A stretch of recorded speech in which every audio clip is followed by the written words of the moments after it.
Ele para declarar voto. Obrigada, bom dia. Eu também votarei favorável, claro, mas eu quero colaborar um pouquinho com a fala do vereador Rafael, quando ele fala que muitas vezes não se trata apenas, infelizmente, né, de uma educação financeira. É muito importante que tenham, e aí eu vou dizer até uma coisa, vereador Zanquim, talvez vá na contramão.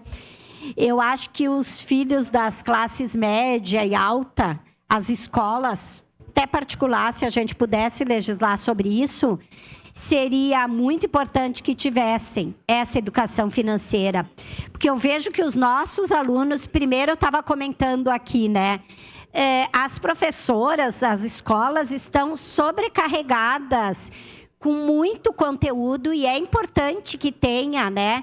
Mas são conteúdos que entram para o currículo escolar, digamos assim.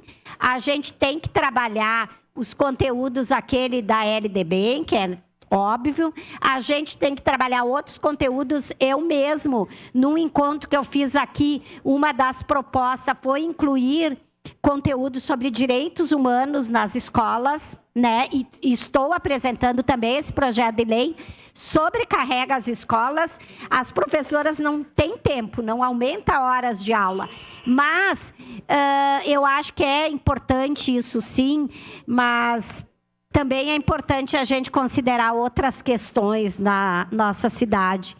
Eu me lembro quando 2022, no início do ano, o meu aluno falou assim: prof, agora a gente conseguiu comprar uma carne lá em casa.